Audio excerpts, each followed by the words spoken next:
all other governors here,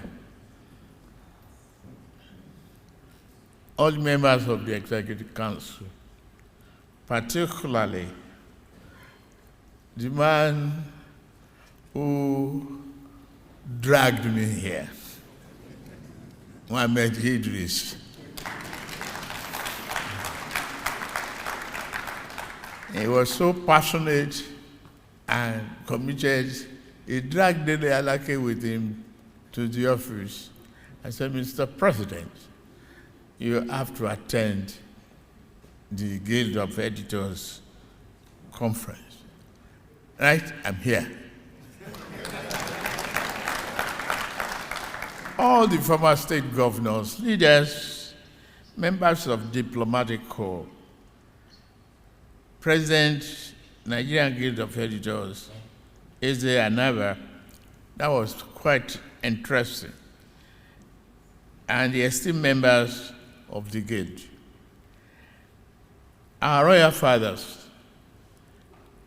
thank you for being here and consistent inspiration to all of us in defense of our democracy and the future of this country. You have always been there patriotically with commitment and valuable suggestions. Thank you, Eminence, the Sultan of Sokoto, the captains of industry, gentlemen of the press, distinguished ladies and gentlemen. If I look back at the time I first assumed office and the way you all dealt with me,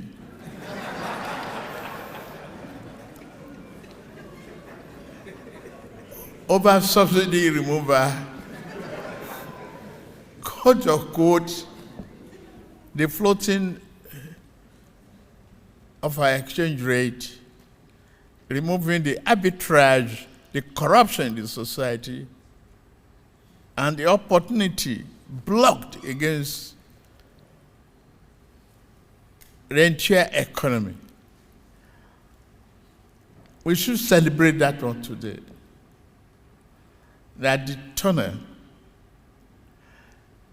of darkness and the head wing of the economy is getting better.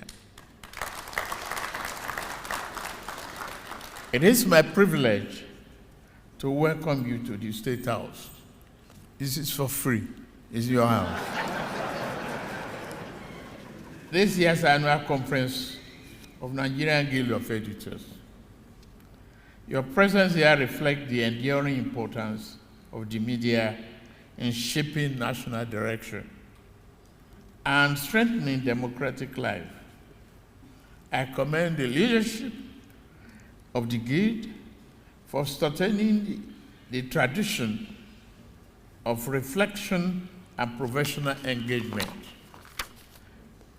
The theme you have chosen, democratic governance and national cohesion, role of editors, invite us to reflect on the state of our democracy and the way in which public discourse can either strengthen or weaken the bonds that hold our nation together. This conversation is necessary as we continue to build institutions that are transparent, resilient, and trusted by our citizens. Throughout our history, journalism in Nigeria has been more than a profession. It has been an instrument of national awakening. From early newspapers that challenged the colonial injustice to the principled voices that kept hope alive during the dark days of the military dictatorship. And at this junction, I must say thank you, Aremon Segun Osoba. I thank you in that way for the commitment, dedication, patriotism, and partnership that We all shared there. The Nigerian press has stood at a critical point in our nationhood to defend reason, dignity, and progress. Many journalists endured intimidation, detention, and personal hardship in defense of the public good. Their sacrifices are part of the foundation upon which our democracy rests today. We honor them not only in memory, but also by remaining committed to the values they upheld. Yet, freedom secured through struggle is not self-sustaining. It requires constant vigilance and reasonable exercise. A democracy is sustained not only by elections and laws, but also by the integrity of the public conversation. This is where your role becomes central and indispensable as last man standing. As editors and managers of the national information space, you shape narratives, you influence public understanding, you decide what becomes national focus and how our collective challenges are interpreted. The weight of that responsibility is extremely significant. It must be exercised with wisdom, fairness, and a strong sense of national duty. Nigeria is a large, as you know, and diverse country. Debate and differences are part of our reality. However, disagreement must never translate into erosion of national cohesion. Criticism, when informed and constructive, is a service to the nation. But cynicism that breeds mistrust and despair can weaken the very foundation of the society we seek to improve. The national interest must always remain paramount. We live in a time when information travels rapidly and widely. Social media has made every citizen a potential publisher. This has benefits, but it also increases the speed and scale of misinformation. Falsehood can take root before truth has time to speak. In such an environment, the editorial function is more important than ever. Verification must be your anchor. Balance must be your principle. And professional judgment must be your guide.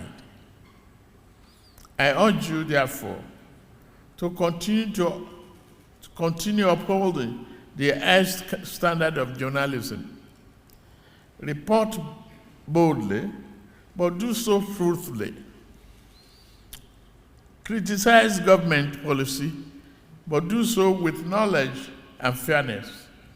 Your aim must never be to tear down what we are building together, but to help build a better society.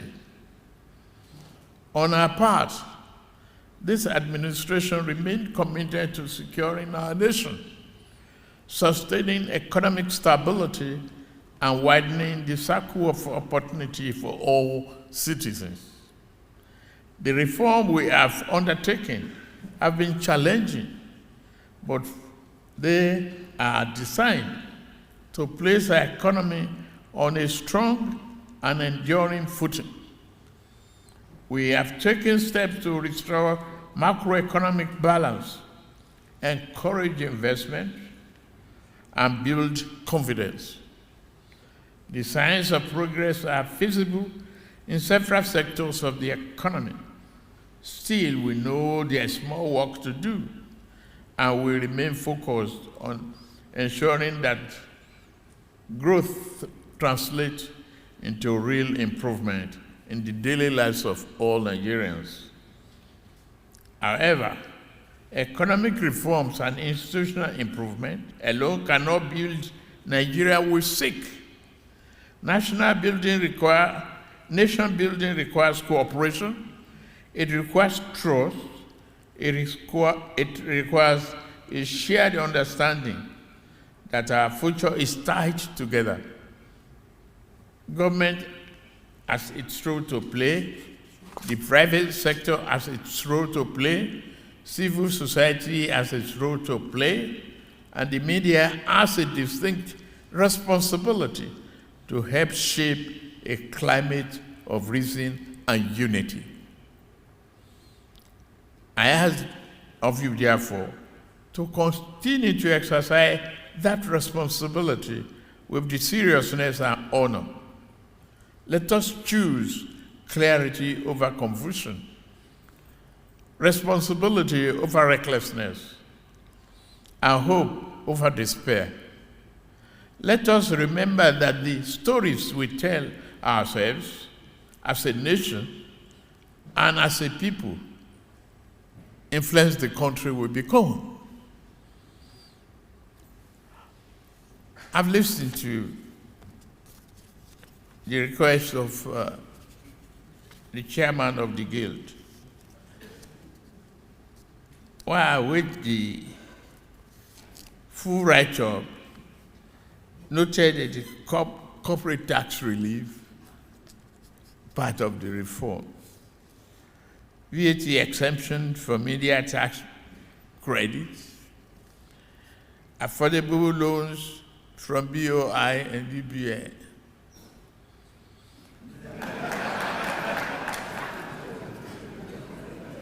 Establish development grants for digitization, repeal laws that inhibit press freedom, discuss it now, highlight it if you know.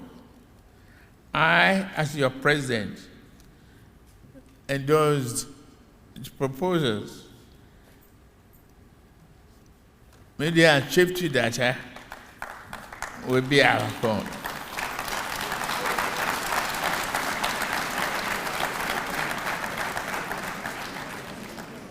Distinguished editors, your work matters. The tone you sent in your newsroom. I watched the tone on some channels recently on Alhambra election. Before the result, you start here, vote to buy. Vote to buy. Who is selling?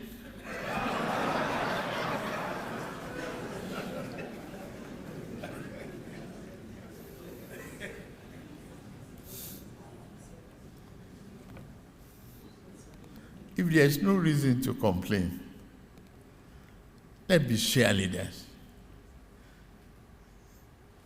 It's our country.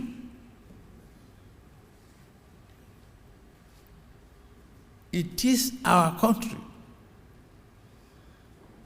We are going to be discussing the value charter from here.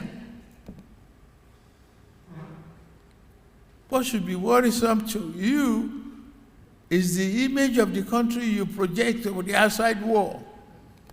How well your institution is making effort to build a nation of credibility with integrity that is required. Yeah, we may be poor. Poverty is not going to be our master. We are going to come out of it. Yes, we are challenged by terrorism, banditry, and others. We recognize that. Are we doing something about it? Are we inspiring the armed forces? Are we encouraging them to fight? They put their lives on the line to defend the national sovereignty of this country. It is our responsibility. Take it as part of laundry list of discussions here. Your request is in my pocket.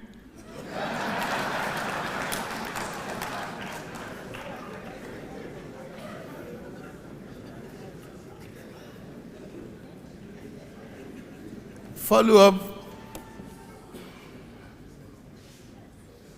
as I wish you a constructive, thoughtful, and fruitful deliberations. I look forward to the outcome of your discussions. Thank you. God bless Federal Republic of Nigeria. I declare the conference open.